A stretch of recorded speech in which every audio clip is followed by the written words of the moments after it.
what I will do is I will discuss what is real estate virtual assistants all about.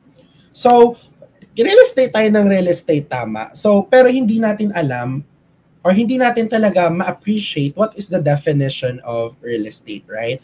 So, pag sinabi po natin real estate, it is a physical property, letter F, no? It's a physical property like land and buildings, both natural, man-made. And the main types are residential, commercial, industrial, raw land, and special use properties. Binasa ko lang, pero may iba explanation yan.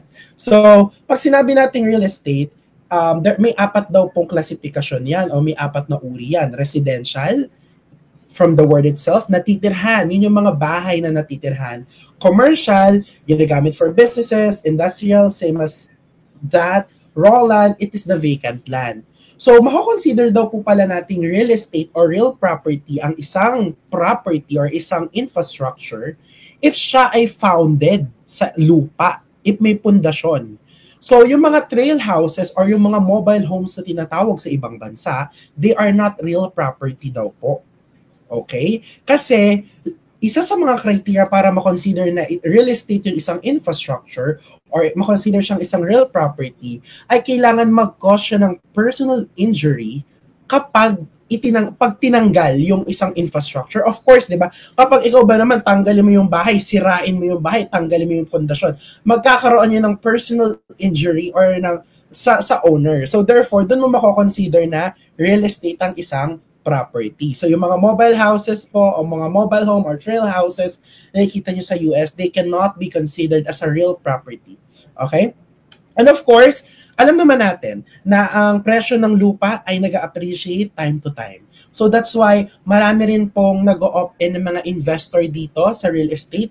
May tinatawag silang flipping, right? Bumibili sila ng bahay na under foreclosure. Pag sinabing foreclosure, ito yung owned na ng bangko kasi hindi na makapagbayad yung dating owner. So, kinuha ni bangko at binibenta niya sa mababang presyo. Ginagawa ng mga real estate investor, binibili nila yon, pinapaganda nila at binibenta nila ng mas malaki.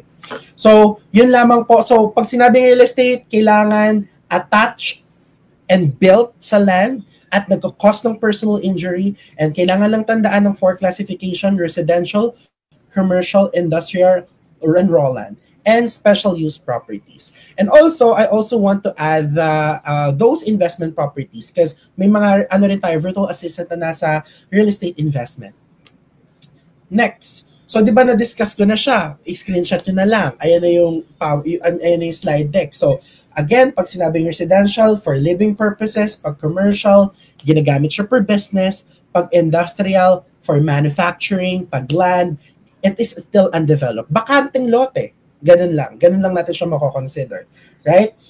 So, ang focus natin ngayon, it's more about residential real estate because that's my specialization. However, I have few experience in handling commercial real estate, industrial, and sa land, marami-rami na rin ako nahawakan. And before, I was able to, like in more on investment property, pero kukunti lang, sa state of Indiana. So, again, as a real estate virtual assistant, always remember this slide. Your role as a REVA or real estate virtual assistant is to help the realtor and generate revenue. So, hindi ka lang order taker as a real estate virtual assistant. You have to think like a business owner. Guys, hindi kayo magtatagal kasama ang mga real estate agent or ang mga realtor in general kung hindi nyo sila tutulungan or wala kayong business like a business mindset. Like, kailangan business owner ako, kailangan tulungan ko yung client ko, kailangan yung i-treat yung business ng client nyo as business nyo rin. Okay? And one thing for sure na kailangan yung gawin is to serve the client at the highest level. Kailangan maramdaman ng kliyente na they are appreciated. When I say client, yun yung mga seller or buyer na kausap yung dalawa ng real estate agent ninyo. Yun yung mga bumibili ng bahay or either nagbebenta ng bahay. Kailangan nilang maramdaman na belong sila because as much as possible, gusto natin na tayo, di ba? Ilalagay natin yung sarili natin sa posisyon ng mga yon Very stressful bumili ng bahay. As someone na bumili ng bahay, sobrang stressful. Napakadaming paperworks, hindi mo alam kung ma-approve ka. Kung baga maging lang tayo, isa tayo sa mga magpapagaan sa pakiramdam nila, sobrang laking tulong na nun. Like guiding them, hey, my name is ganito, and I'll be helping you throughout the transaction. Kung baga i-introduce mo yung sarili na may kasama sila along the way. If you're going to become a real estate virtual assistant, whether you're going to be a transaction coordinator or administrative assistant. So let's talk about real estate virtual assistant. Let's debunk the myth that kapag sinabing real estate virtual assistant, cold calling lang yung pwede mong gawin. Or appointment setter lang yung mga trabaho when it comes to real estate. I'm not saying na I'm not trying to attack those appointments. They are really fantastic because they are the heart of the sales of real estate market. Because if walang appointment setter, walang cold caller, walang sales, walang generation ng sales. That's why very important din yun. But at the same time, sa mga taong katulad nating ayaw magsalita, ayaw kumuda araw-araw kapag nagtatrabaho, real estate virtual assistant is for you. Because there are positions na available like transaction coordination and administrative assistant na hindi mo kinakailangan humawak ng telepono para magtrabaho. All you have to do is to make sure that you are helping your client na matanggal yung burden sa kanila when it comes to paperwork, when it comes to emails. Shout out sa mama ni Mia, hi Tita Maridol. So that is your role. Remove the back burner, remove all of the things na ayaw gawin ng client mo. I have these quotable quotes that I got from my client. It is about delegating what you hate. So, ang ginagawa ng real estate agent dito, and you can apply this one if you have a client na hindi nyo alam kung paano nyo i-delegate yung task, what you can do is you can ask your client to list down all of the things na ayaw nyong gawin, and then yun yung mga bagay na gagawin mo. And then kapag na-identify nyo na yung mga bagay na gagawin mo, she can step up on another level para mag-step up din yung business ninyo. So, why real estate? Okay. Yes, why real estate? Slide number 9. Bakit real estate yung kailangan nating itap na market if you're applying as a virtual assistant or as a freelancer? First is, real estate business constantly needs support with administrative tasks, creating a steady market for virtual assistants. So mataas ang demand. Tatanungin ko kayo, lahat ng viewers ko, 172 sa Facebook, 107 sa TikTok. Gusto nyo ba magkaroon ng bahay at lupa? Lahat kayo masasagot ng oo, tama? Dahil, ewan ko na lang kung ayaw nyo magkaroon ng bahay at lupa. Ewan ko kung anong mindset meron kayo. Pero lahat tayo gusto magkaroon ng mas maraming bahay at lupa, tama? Yes, of therefore, course. Hindi nauubos yung mga clients at therefore, hindi nauubos yung mga real estate agents sa ibang bansa kasi hindi rin nauubos ang mga taong gustong magkaroon ng bahay. Tama? Hindi nauubos ang mga taong gustong magkaroon ng lupa. So therefore, hindi natatapos yung business. Hindi natatapos yung trabaho ng mga real estate agent. So ganun, sa doon pa lang, makikita nyo na malaki ang pangangailangan ng mga real estate agent. Kasi most of the real estate agent, they are really disorganized. They are someone na very highly focused sa business na ginagawa nila, but they are not really focusing on the administrative side. And that's your role as a real estate virtual assistant. Sambutin sila sa mga ganoong trabaho. Okay? Next, diverse task. Pag sinabing diverse task, hindi lang iisang gawain ang pwede mong gawin kapag real estate virtual assistant ka. Katulad ng sinabi ko, regardless anong skills mo, may kapapasukan ka kapag nasa real estate field ka. Next is opportunity to specialize. I want to highlight this one because as a real estate virtual assistant, our role, regardless of what niche ka or kung nasa anong niche ka, your role is to always to specialize. Because if you are always, trying to upskill and you have your specialization, your client will always rely on you. Therefore, mataas ang possibility na hindi ka niya i-let go.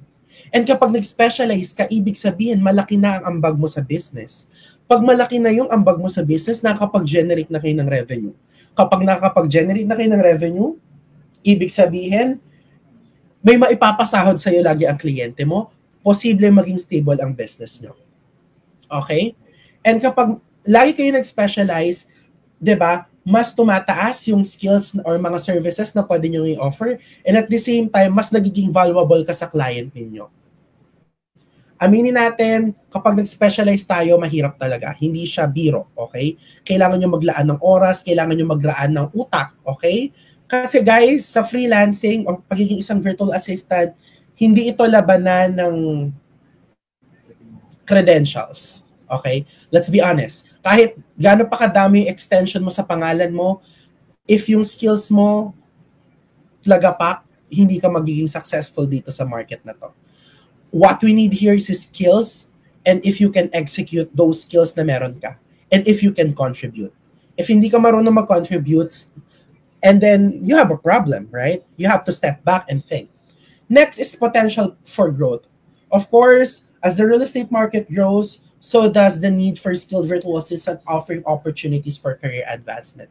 So, habang, kasi diba nung pandemic, medyo bumaba yung mga, medyo bumagal yung market ng real estate. Ngayon, medyo nag-grow na ulit siya. Bumabalik na ulit yung sigla ng market ng real estate. However, from your information, meron ngayong lawsuit ang National Association of Realtors. So, hindi ko na yon i-discuss pa o palalawakin pa. Pero, bibigyan ko lang kayo ng idea ano ang nangyari sa real estate market because of that lawsuit. So, dahil nga nakasuhan ang National Association of Realtors, sila ang nangangalaga sa lahat ng real estate agents sa lahat ng states sa United States. May mga forms and may mga documents and may yung mga proseso na bago na rin when it comes to real estate.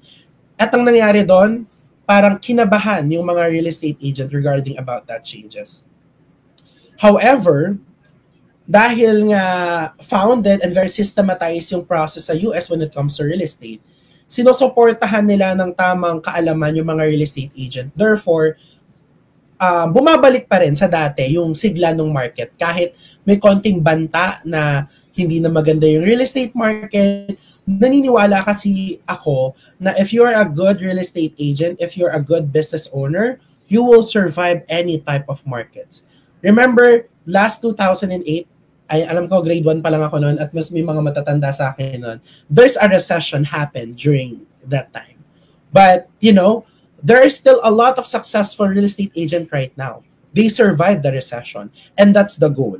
Okay? Next, flexible work environment. Just like me, I can work kahit saan. I can work kahit nasa bakasyon ako, right? Of course, building networks. So, to be honest, guys, I have, direct clients na rin. And yung mga direct clients ko, dahil nga alam nila yung track record ko, alam nila kung paano ako magtrabaho, they are trying to refer client at sa akin. Like, hey, AJ, can you help me to find a virtual assistant like you, blah, blah, blah. And maybe may mga nanonood dito, I'm not sure, may mga followers ako na natulungan ko na rin magkaroon ng client. And personally, sa personal sphere ko, may mga nagkaroon na rin ng client. Okay? Of course, kapag merong network, there's a big net worth. That's it. Okay? That's why connect lang kayo ng connect sa mga client ninyo, connect lang kayo ng connect sa mga magagaling na virtual assistant, and you can build networks that will help you eventually, right? Next is learning opportunities. The dynamic nature of real estate provides a continuous learning opportunities, and that's what we're looking for, right? As we all know, learning is progressive. It is not stagnant. As someone na nasa real estate, sobrang dynamic ng real estate. Ibig sabihin, kinabukasan may bago ng forms, kinabukasan may bago ng proseso, kinabukasan may bago ng issue, kinabukasan may ang daming nagbabago every day, every month, or every week. So that's why learning opportunities hindi yan natatapos. And as a real estate virtual assistant, you need to have like adaptability skills in order for you to, embrace those changes kasi wala ka namang option, 'di ba? Next is long-term client relationship. So, real estate professional often seek long-term support leading to stable and ongoing work engagement to virtual assistant. And this is our goal. to have a long-term client relationship. Ayaw naman natin mag-client hopping, di ba? Like company hopping, that what we're doing on, corporate setup. So ang gusto natin, mas matagal, hindi naman kapag sinabing long-term client relationship ay pangit na yon kapag sobrang tagal mo na sa client. Actually, mas maganda nga yung mas matagal yung relationship mo sa client mo. Dahil hindi ka na magkakaroon ng malaking adjustment. Pangalawa, it's a proven track record that that the business is sustainable. Meaning, nagsasurvive siya. Ibig sabihin, napapasahod ka ng client mo. Ibig sabihin, your strategies are working. So, ang goal lang natin ay magkaroon ng long-term client para magkaroon ng stable job. Okay? Next is slide number 11, Mia, please. So, jobs available as a real estate virtual assistant. So, katulad ng sinabi ko, hindi lamang po cold calling ang available na trabaho if you're a real estate virtual assistant. So, now let's jump in when it comes to roles in real estate. So, these are the positions available as a real estate virtual assistant. So, not only cold caller, you have listing coordinator, ISA, lead manager, social media manager, graphic designer, if you're also a graphic designer, right? So, transaction coordinator, that's my specialization. Operations manager. So, if gusto mo rin mag-apply as an OM, pwede rin to. And lastly is administrative assistant. Ayan, sabi ni Lai, ang tagal ko naghahanap ng ganitong webinar. Thank you po. You are always welcome. Guys, Mia and I, we have same advocacy. That's why we're helping one another, right? So that's why if you need information about freelancing, real estate virtual assistant, you can join our community and we can share, a lot information and training materials sa inyong lahat. So here are the roles. I won't explain it further because that's self-explanatory and that's your homework, guys.